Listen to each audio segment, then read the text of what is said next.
এটি পরিতৃপ্তির বিষয়, এটি দুঃখ হলো এটা একটা আনন্দের বিষয় বলে আমি মনে করি।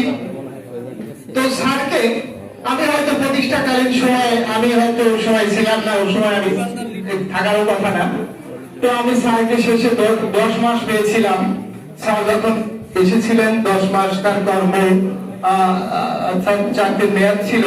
তো আমি 10 মাসে দেখেছি যখন একজন পড়ন্ত মানুষ তারপরে তার যে কাজের স্পৃহা, কাজের আগ্রহ এবং তার সে অফিসিয়াল কাজে এতটা দক্ষ, আমি তাকে না দেখলে হয়তো বিশ্বাস করতে পারতাম না যে একজন মানুষ কিভাবে এত বড় দক্ষ হয়। এত মানে শেষ বয়সও তার যে কাজে কর্ম স্পৃহা, পরিশ্রম করা মানসিকতা, আমরা সে রাত 3 দেয় একজন 24 ঘন্টায় অনেক কাজ করতে পারে। তার কাছ থেকে শিখার মতো অনেক কিছুই আছে।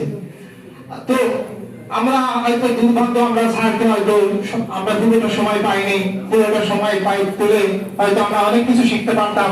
এই শিক্ষা প্রতিষ্ঠানকে তিনি প্রতিষ্ঠা করার জন্য তিনি জীবনের অনেকটা বছরের পিছনে ব্যয় করেছেন। একটা প্রতিষ্ঠান প্রতিষ্ঠা করার চারটিখানি কথা নয়।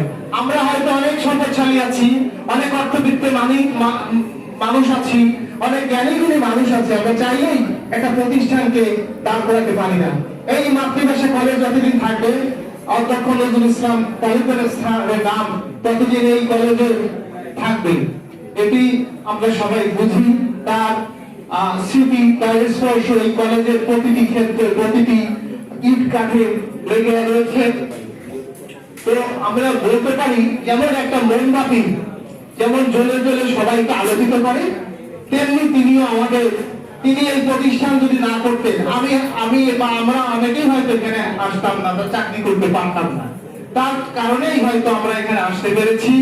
একটা ফুল তার মিষ্টি সুবাস সুগন্ধ দিয়ে আমাদের সবাইকে যেমন বিমোহিত করে, ঠিক তেমনি তিনিও আমাদের তার কর্ম দিয়ে, তার কর্মব্যস্ততা দিয়ে, তিনি তার পরিশ্রম দিয়ে আমাদের সবাইকে বিমোহিত করেছেন।